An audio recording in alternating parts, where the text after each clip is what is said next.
Hello dear students, welcome back in my YouTube channel. और जैसा कि मैंने आपको पहले बताया है कि अभी हम इलेक्ट्रोस्टैटिक पोटेंशियल से कुछ क्वेश्चंस करने वाले हैं। काफ़ी अच्छे लेवल के क्वेश्चंस हैं और पहले भी जो पूछे जा चुके हैं इस टाइप के क्वेश्चंस हैं। तो बेटा स्टार्ट करते हैं। सबसे पहले जो क्वेश्चन आने वाला है, तो सबसे पहला क्वेश्चन क्या है देखिए। तो क्वेश्चन कुछ इस तरीके से है बेटा कि देखिए, a capacitor of unknown capacitance is connected to a battery of B volt. एक अननोन मतलब अज्ञात एक कोई कैपेसिटर है, उसको कनेक्ट किया है बी वोल्ट की बैटरी से। The charge store in it is 360 microcoulomb. और इसके अंदर जब चार्ज स्टोर्ड है वो कितना है, उस कैपेसिटर के अंदर 360 माइक्रोकूलम है। ये कह रहा है when potential reduced by 120 volt the charge stored become 120 microcoulomb. और जब इसको 120 वोल्ट क्या किया जाता है, रिड्यूस किया जाता है। किसको? पोटेंशियल को 120 वोल्ट क्या किया जाता है, रिड्यूस किया जाता है। तो उसका जो चार्ज है उसमें कैपेसिटर में जो स्टोर्ड चार्ज है वो कितना रह जाता है, वो 120 माइक्रोकूलम रह जाता है। तो इसमें हमें सबसे पहले क्या निकालना है, बी और अननोन कैपेसिटेंस मीन्स पोटेंशियल निकालना है और फिर उसके बाद अननोन कैपेसिटेंस निकालना है, मतलब अज्ञात धारिता निकालनी है। ठीक है बेटा। तो हमें क्या गिवन है, फॉर्मूला अप्लाई होगा कौन सा, Q is equal to C B. Stored charge लिखते हैं हम C इंटू बी से। तो ये फॉर्मूला लगना है इसमें। हमें सबसे पहले क्या गिवन है, हमें कोई अननोन कैपेसिटेंस दिया है और बैटरी से किससे, बी से उसको कनेक्ट किया है। तो हम क्या लिखेंगे भाई, Q is equal to C B से। तो अननोन कैपेसिटेंस का मतलब जो अज्ञात धारिता है उसको मैंने C मान लिया, और पोटेंशियल जो विभवांतर है वो कितना है, पोटेंशियल विभव वो कितना दिया है, B गिवन है। तो मैं लिखूँगा CB इज इक्वल टू क्या लिखा जाएगा, हमें कितना दे रखा है 360 माइक्रोकूलम। स्टार्टिंग में हमें दिया है 360 माइक्रोकूलम। इसको इक्वेशन नंबर में फर्स्ट मान लूँगा। क्लियर है, इक्वेशन क्या मानूंगा, फर्स्ट। चार्ज लिख दिया हमने, जो उसने बोला उसके अकॉर्डिंग लिख दिया, CB is equal to 360 microcoulomb. फिर वो कह रहा है हमसे कि इसको पोटेंशियल को कितना घटा दिया है, 120 वोल्ट। हम पोटेंशियल को 120 घटा दिया, ठीक है। तब चार्ज कितना हो जाएगा, 120 माइक्रोकूलम हो जाएगा, 120 माइक्रोकूलम। तो देखिए मैं कैसे लिख रहा हूँ, कैपेसिटेंस वही है, पोटेंशियल को डिक्रीज किया है, B माइनस 120 इतना कर दिया, कितना आ जाएगा 120 माइक्रोकूलम। क्लियर, ये एक्सप्रेशन नंबर सेकंड। अगर मैं फर्स्ट को सेकंड से डिवाइड कर दूं एक्सप्रेशन को, तो क्या आने वाला है, C टू C कैंसिल हो जाएगा, 120 से ये 3 टाइम्स चला जाएगा। तो क्या रहेगा, ये बनेगा V upon V minus 120 is equal to 3। यहाँ से क्रॉस मल्टीप्लाई करेंगे इसको, तो V इज इक्वल टू आएगा 3V माइनस 360, ये आ जाएगा। V is equal to 3V minus 360। ये इधर पहुंचा दिया हमने, B को इधर ले आऊं तो ये बनेगा 2V इज इक्वल टू 360। तो B कितना आ जाएगा, V क्या लिखोगे, B लिखोगे 360/2, कितना आ जाएगा 180 वोल्ट। कितना निकल के आ जाएगा, B पोटेंशियल आ जाएगा 180 वोल्ट, 180 वोल्ट आ जाएगा। क्लियर है, स्क्रीनशॉट ले लीजिए।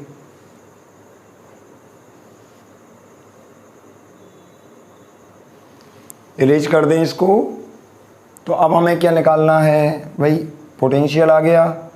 अब हमें क्या निकालना है, B आ गया, अननोन कैपेसिटेंस निकालना है। तो वही एक्सप्रेशन नंबर फर्स्ट में ये वैल्यू पुट कर दूंगा 180 डिग्री। B की वैल्यू क्या रखूँगा, 180 वोल्ट। किस में पुट कर दूंगा, एक्सप्रेशन नंबर फर्स्ट में। एक्सप्रेशन फर्स्ट थी अपनी CV is equal to 360 micro coulomb, ये था 360 माइक्रो कूलाम। बी की वैल्यू क्या रखनी है, 180 is equal to 360 micro coulomb. तो कैपेसिटेंस क्या निकल कर आ जाएगा, C is equal to 360 divided by 180, और ये किस में आएगा, C कैपेसिटेंस माइक्रो फैरड में आ जाएगा। 360 180 से डिवाइड होगा तो 2 माइक्रो फैरड।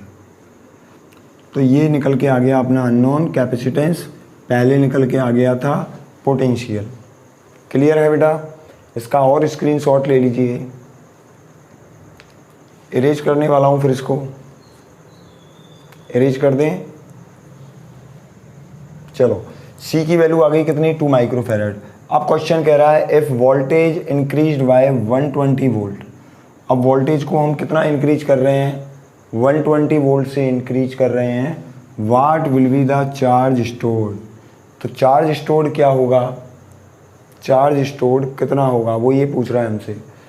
C की वैल्यू कितनी है, 2 माइक्रो फैरड है, और हम किसको इंक्रीज कर रहे हैं, वोल्टेज को। C कांस्टेंट है, कितना रहेगा, 2 माइक्रो फैरड रहेगा, और पोटेंशियल हमने कितना बढ़ा दिया, 120। क्लियर है, इसको हमने कितना बढ़ा दिया,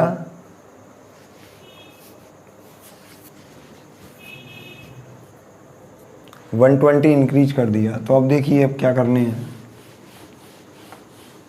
नया जो चार्ज रहेगा वो क्या रहेगा, Q dash, Q dash is equal to क्या बनेगा, CV डैश, यही लिखा जाएगा। पोटेंशियल कितना इंक्रीज कर रहे हैं भाई, ये तो आ गया अपना 2 माइक्रो फैरड, किसकी वैल्यू, C की वैल्यू, और V पहले कितना था, V था, और फिर इसको कितना इंक्रीज कर दिया, 120 से। V की वैल्यू हम निकाल चुके हैं, 2 इंटू कितना आ गया, 180 और प्लस 120। तो Q डैश कितना आएगा, ये तो हो गया 300 डिवाइड मल्टीप्लाई बाय 2, 600 आ गया, 600 माइक्रो फैरड। तो नया जो कैपेसिटेंस, सॉरी माइक्रो फैरड क्यों, माइक्रो कूलाम में आएगा, चार्ज निकाल रहे हैं, इसलिए ये Q डैश क्या निकल कर आएगा, 600 माइक्रो कूलाम। क्लियर है बेटा, आगे चलते हैं फिर नेक्स्ट क्वेश्चन पर, इसका स्क्रीनशॉट ले लीजिए।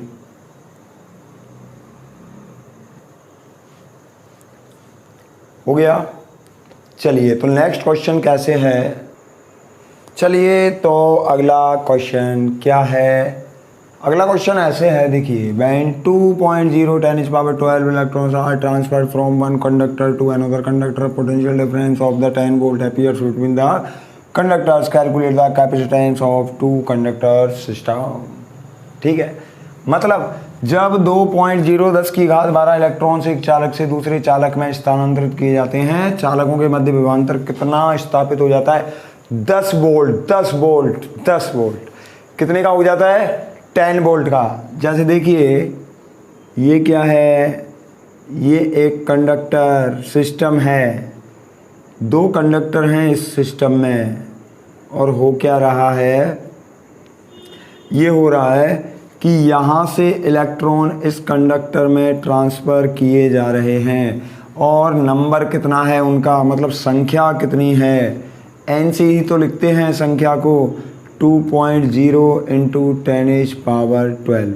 इतने इलेक्ट्रॉन कहाँ जा रहे हैं, एक कंडक्टर से दूसरे में जा रहे हैं। दोनों प्लेट के बीच में 10 वोल्ट का पोटेंशियल, मतलब पोटेंशियल डिफरेंस, मतलब विभवांतर 10 वोल्ट का 10 वोल्ट का दोनों प्लेटों के बीच में आ जाता है। ठीक है, तब क्या निकालना है भाई, हमें धारिता निकालनी है इस निकाय की, इस सिस्टम की, इस निकाय की हमें धारिता निकालनी है, कैपेसिटेंस निकालना है। कैसे निकालेंगे, सबसे पहले तो धारिता निकालने के लिए C इज इक्वल टू क्या लिखते हैं, Q/B लिखा जाता है, फॉर्मूला चलता है C is equal to Q/B, और Q क्या लिखोगे, Q की वैल्यू क्या लिखोगे, Q is equal to N E, तो एन ई अपॉन बी से हो जाएगा।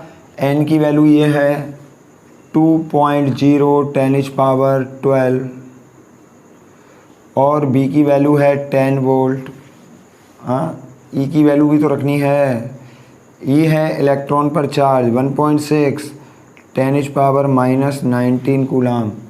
सी कितना आ जाएगा बेटा, सी आ जाएगा 3.2, 1.6 को 2 से मल्टीप्लाई किया 3.2 10⁻⁻19 और ये कितना है 10⁻12 10⁻⁻7, ये आ गया, ये आ गया 10 से डिवाइड कर दें, इसको ऊपर ले जाएं, कितना आएगा 3.2 इंटू 10⁻⁻8 और किस में आ जाएगा, किस में आएगा, फैरड में। सी निकाल रहे हैं, सी निकाल रहे हैं, कैपेसिटेंस धारिता, तो क्या निकल के आ जाएगी धारिता, ये आएगी बेटा 3.2 10⁻⁻8। क्या करना है, स्क्रीनशॉट लेना है, स्क्रीनशॉट ले लीजिए।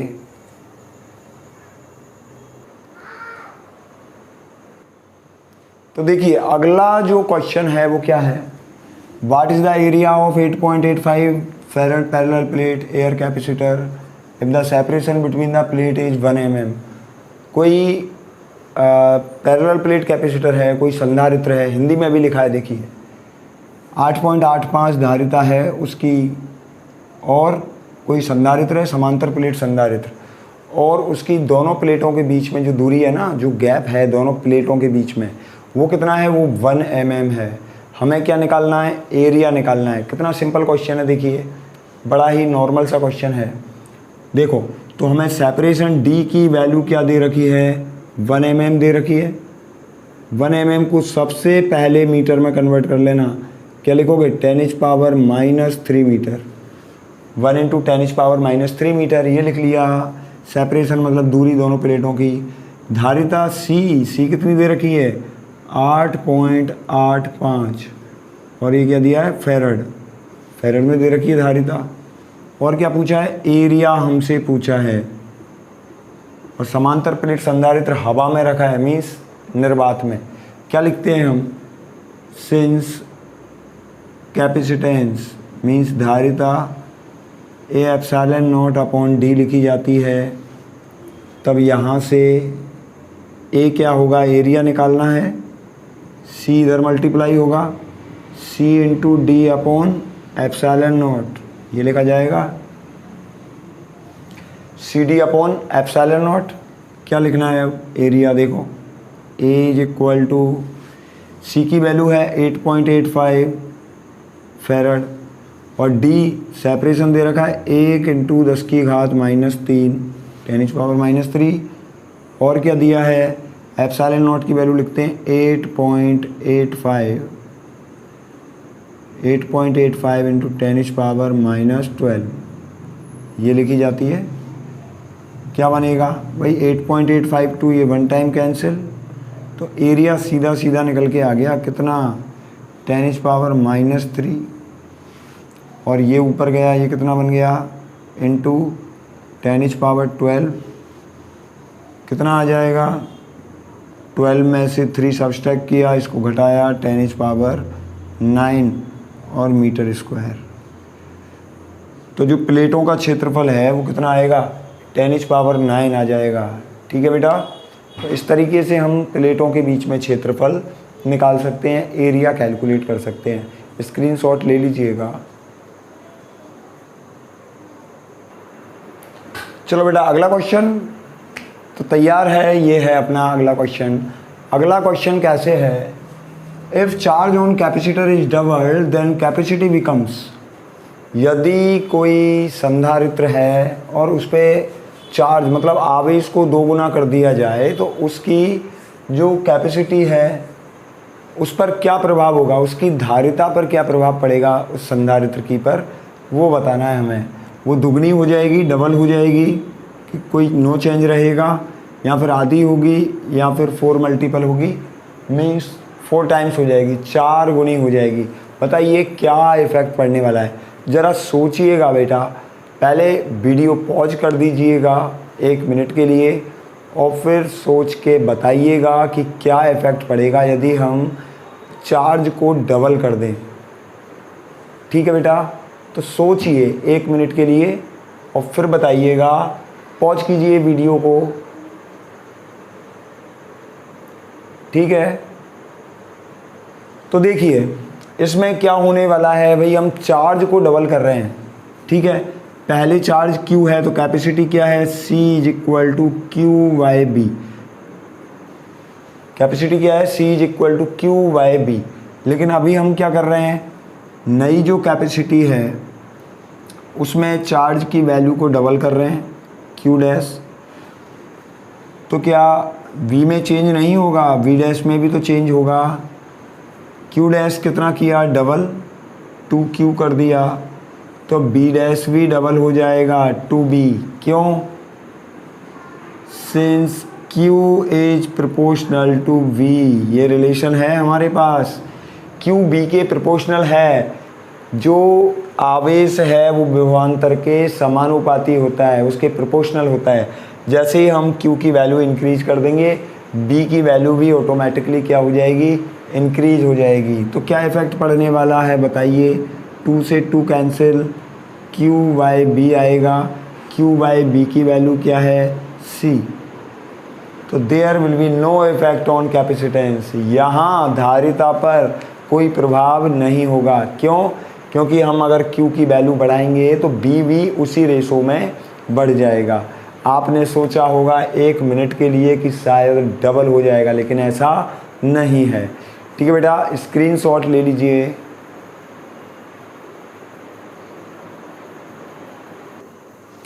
हाँ तो बेटा लोग, नेक्स्ट क्वेश्चन हाजिर है आपके सामने।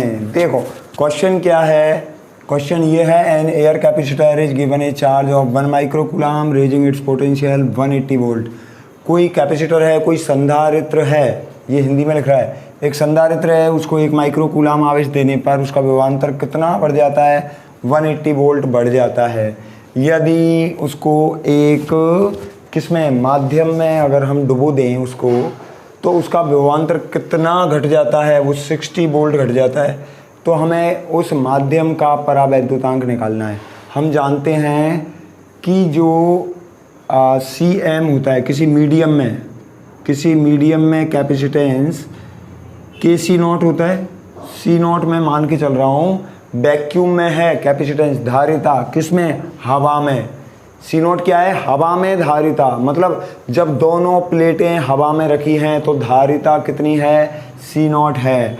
और जब माध्यम में रखी है तो वो कितनी है, वो CM है। हमें इस K की वैल्यू निकालनी है। तो बेटा K की वैल्यू कैसे निकलेगी, अगर मैं CM/CO जो निर्वात में है इसका रेशो निकाल लूँ तो K निकाल सकते हैं। C इज इक्वल टू क्या लिखते हैं, Q by B, given charge upon potential. जितना पोटेंशियल चेंज होगा उसको चार्ज देने या घटने पे, तो क्या लिखूँगा, Q बाई B। ठीक है, और बाद में कितना हो जाता है, बाद में मान लीजिए चार्ज वही है और वो घट कितना जाता है, V डैश हो जाता है। क्या लिखेंगे इसको, Q अपॉन B और Q अपॉन V डैश। पहले कितना है, पहले तो है ये 180 है, फिर वो घट जाता है कितना, 60 रह जाता है।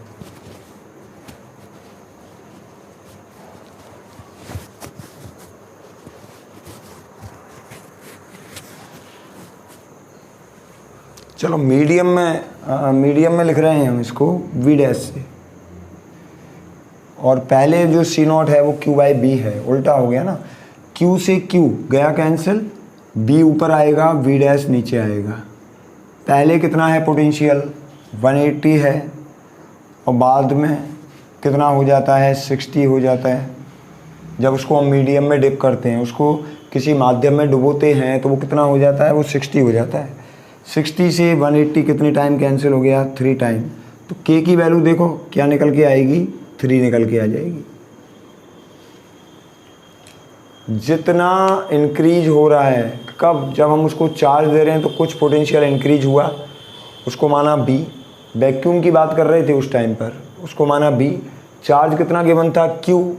अब उसको डिप कर दिया किस में, मीडियम में, मतलब मीडियम में, माध्यम में उसको डुबो दिया, तब कितना हो गया पोटेंशियल B डैश। ऐसे तो लिखेंगे CM, ये मीडियम के लिए हो गया, माध्यम के लिए, ये निर्वात के लिए हो गया, मीन्स वैक्यूम के लिए। मीडियम वाले कैपेसिटेंस में वैक्यूम वाले का डिवाइड कर दिया, K निकल के आ जाएगा। यही तो लिखते हैं हम, K इज इक्वल टू, ये बनेगा, डिवाइड करते कितना आ गया 3। स्क्रीनशॉट ले लीजिए।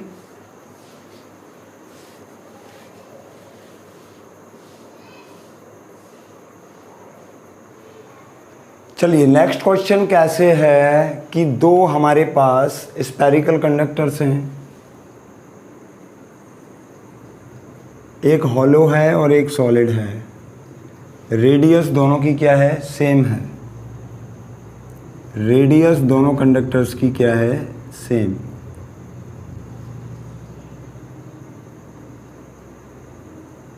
इसकी रेडियस r और इसकी रेडियस r, ठीक है। दोनों की रेडियस सेम है, दोनों पे पोटेंशियल कितना है, B। तो मुझे एक बात बताइए, ये तो है मान लीजिए हॉलो, और ये मान लीजिए ये है सॉलिड। एक हॉलो है और एक सॉलिड कंडक्टर है।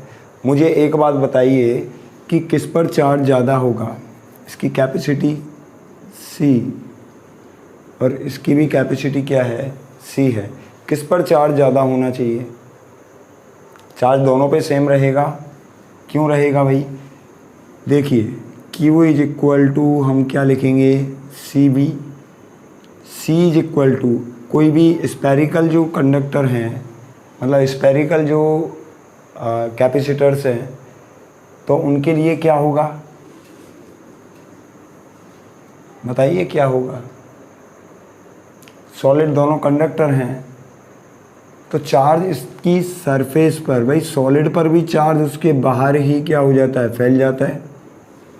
और जो हॉलो होगा उसको भी जब चार्ज देंगे तो वो भी उसकी सरफेस पर ही डिस्ट्रीब्यूट होता है, उसके पृष्ठ पर ही वितरित होता है। तो चार्ज जितना इधर होगा उतना ही इधर होगा, चार्ज वही रहेगा। तो दोनों पे चार्ज क्या रहने वाला है, सेम रहने वाला है, दोनों में कोई इफेक्ट नहीं पड़ेगा। कैपेसिटी अगर देखें तो क्या लिखी जाएगी, 4 pi epsilon not into R, और ये लिखा जाएगा इंटू B। किस पे डिपेंड करेगी, रेडियस पर। तो जो चार्ज है वो चार्ज किस पे डिपेंड करेगा, वो रेडियस पर डिपेंड करने वाला है। तो इस बात का कोई फ़र्क नहीं पड़ेगा कि वो कंडक्टर्स हॉलो हैं या फिर वो कंडक्टर्स सॉलिड हैं। स्क्रीनशॉट ले लीजिए। नेक्स्ट क्वेश्चन कैसे है बेटा, नेक्स्ट क्वेश्चन कुछ इस तरीके से है कि जैसे मान लीजिए मेरे पास कोई कैपेसिटर है और वैक्यूम में जो उसका कैपेसिटेंस है वो है, मान लीजिए वैक्यूम में है 50 माइक्रोफैरड, वैक्यूम में है 50, और मीडियम में मीन्स धारिता उसकी 150 माइक्रोफैरड है। 150 जो कैपेसिटेंस है, मतलब धारिता, माध्यम में तो कितनी है 150, ये मीडियम के लिए है, और ये मान लीजिए ये है वैक्यूम के लिए। वैक्यूम मीन्स होता है निर्वात, और मीडियम माध्यम के लिए हो गई। तो अगर क्वेश्चन में हमसे ये पूछ लेता है कि उसका परावैद्युतांक कितना होगा माध्यम का, मतलब उसका डाई इलेक्ट्रिक कॉन्स्टेंट क्या होगा, तो कैसे निकालोगे, K की वैल्यू हम निकालेंगे, K is equal to CM upon C0 से। CM की वैल्यू कितनी है 150 माइक्रोफैरड, और CO की वैल्यू हो जाएगी 50 माइक्रोफैरड। तो इस तरीके से जो डाइलेक्ट्रिक कांस्टेंट है, जो परावैद्युतांक है, वो कितना निकल के आ जाएगा, 3 निकल के आ जाएगा। तो इस तरीके से हम इस टाइप के क्वेश्चंस को सॉल्व कर सकते हैं। तो बेटा क्वेश्चंस जो हैं वो सारे बोर्ड से रिलेटेड क्वेश्चंस हैं, और काफ़ी इम्पोर्टेंट क्वेश्चंस हैं, ठीक है। तो स्क्रीनशॉट ले लीजिए इसका।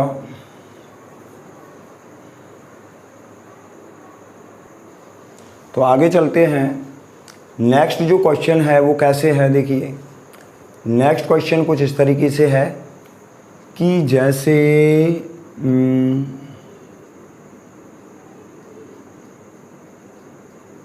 नेक्स्ट क्वेश्चन ऐसे है कि what is the net charge, what is the net charge on capacitor.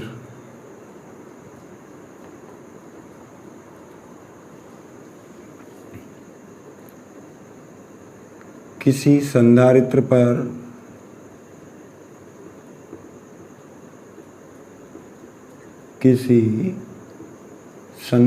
पर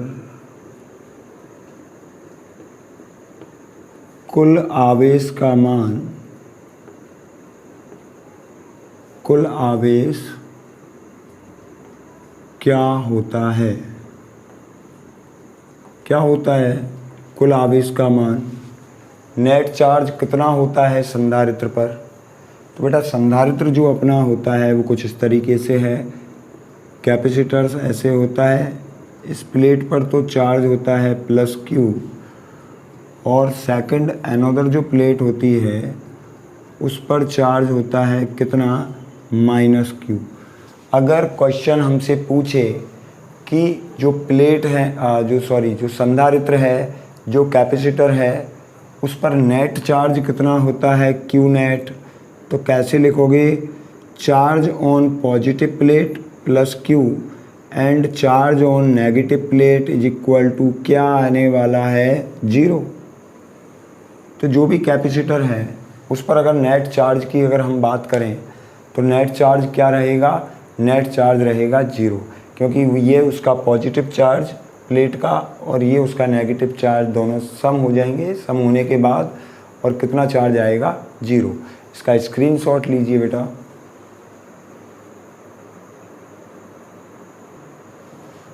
चलिए आगे चलते हैं। नेक्स्ट जो क्वेश्चन है वो किस तरीके से है,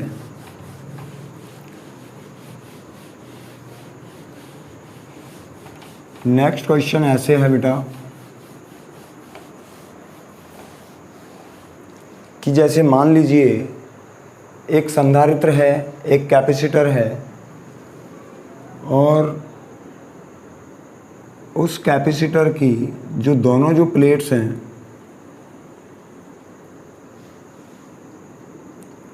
ये जो दोनों प्लेट्स हैं, एक ये पॉजिटिव प्लेट और ये नेगेटिव प्लेट,